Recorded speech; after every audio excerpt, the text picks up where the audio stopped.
lideresa. Entonces, ¿cuáles son los factores? ¿Son algo, eh, factores o características o cosas de la personalidad y una nace con ellos o se puede aprender o exactamente qué hace que una persona sí sea una lideresa y una lideresa carismática dentro de este contexto y otras no? Entonces no tengo como la respuesta perfecta todavía, pero yo creo que tiene mucho que ver con eso de poder encuadrar la lucha dentro de los derechos de las mujeres. O sea, que las mujeres sufrieron lo que sufrieron dentro del marco de conflicto armado por ser mujeres, por las dinámicas de poder, las dinámicas de género, que hacía que los grupos armados la utilizaban como botiquín de guerra, se puede decir. Y ahí formar o un poquito hacer la lucha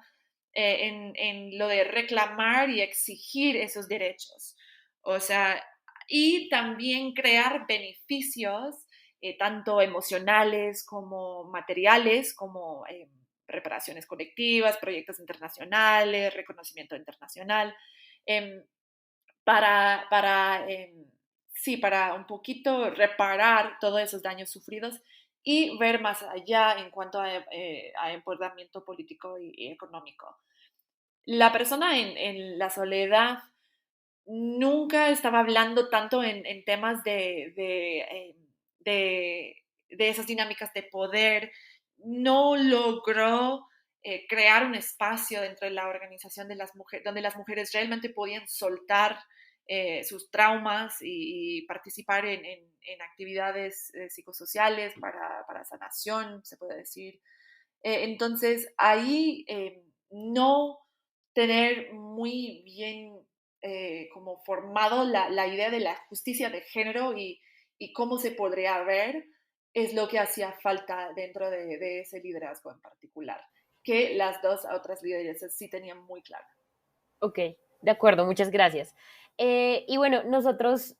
nos reunimos un poco y hablamos un poco sobre esta entrevista, sobre el libro, y me pareció muy particular un comentario que hizo y quisiera traerlo a colación. Y es que este es un libro, si bien sí es histórico, no se queda solamente con esa historia porque tiene que ver mucho con lo que pasó después de que usted terminó su trabajo etnográfico y después de que se publica el libro y con lo que hablábamos al principio, que es el postconflicto. Y es que también ha mencionado en otras entrevistas que muchas veces la violencia o incluso las acciones de resistencia no han podido parar porque sigue habiendo unas violencias, una guerra, un conflicto que estos grupos y organizaciones de mujeres y movilizaciones de mujeres siguen experimentando. Entonces quería conversar con usted cuál ha sido el efecto primero de este trabajo y de su publicación en español, pero también cómo ha sido esa relación con las movilizaciones de mujeres, el conocimiento del libro y cuáles son los planes a futuro con este ambiente político conflictivo que aún tenemos en Colombia, que digamos este posconflicto pues también está ahí muy complicado. ¿Cómo lo ve usted y cómo lo ha conversado con las personas con las que trabaja? Sí, pues antes que nada, para mí siempre era súper importante traducir el libro al español, porque hice todas las investigaciones en español, lo publiqué en inglés y no creo que ninguna de las mujeres con las cuales yo trabajo hable inglés. Entonces, ¿qué tal hacer una investigación y después, no sé, cómo extraerla y nunca más devolverla? Entonces, para mí era muy importante traducirlo para que podía existir dentro del contexto donde lo investigaba. Em, Cuando hice la traducción al español, vine en diciembre del año pasado para presentar y lanzar el libro. Y hicimos en algunos eventos que realmente me parecían muy importantes. Una de las organizaciones que me ayudó a traducir el libro era FESCOL, que es una organización alemana en Bogotá que trabaja mucho proceso de paz. Entonces pudimos invitar a algunas mujeres del libro que me hacían, pues me ayudaron mucho en la investigación. Pudimos invitarlas a un evento con FESCOL para hablar no solo del libro, sino sobre las problemáticas y las violencias que siguen experimentando mientras realizan sus trabajos en sus comunidades, principalmente por las personas que invitamos en el Putumayo. También hicimos un evento en Universidad de los Andes, donde también invité a algunas lideresas y también una persona que trabajó el capítulo de género en la Comisión de la Verdad. Y ya habíamos hablado ella y yo algunas veces y con el equipo de la comisión para pensar en qué nos quiere decir esos hallazgos, o sea, qué aprendemos de esos hallazgos que nos ayudan a entender un poquito, a como teorizar quizás lo que iban a publicar en la Comisión de la Verdad. Entonces, para mí eso es mucho, o sea, eso es un logro de que la investigación y las palabras de las mujeres, porque son palabras suyas, historias suyas, luchas suyas, que podía a través del libro arrojar una luz y exponer un poquito todo ese trabajo que ellas hacen en sus territorios y llevarlo a actores que sí tienen otras accesos quizás al poder, al cumplimiento del proceso de paz, por ejemplo, y ahí conectar a esos actores, esas personas,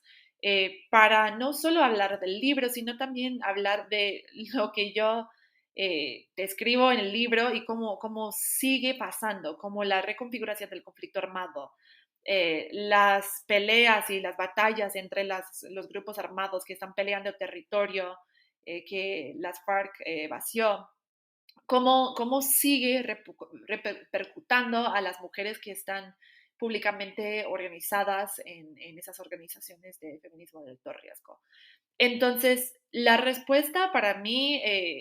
pues para las mujeres, es una conversación que sigue, que siempre va a seguir, pero yo creo y yo espero que ellas se vean reflejadas y sus experiencias bien reflejadas dentro del libro y eso sí vi un poco. Y además, como digo, pues las mujeres en el Putumayo, por ejemplo, y estaba hablando con ellas recién, dicen que se sienten súper aisladas, que se sienten olvidadas, que es un rincón del país muy rural, donde no necesariamente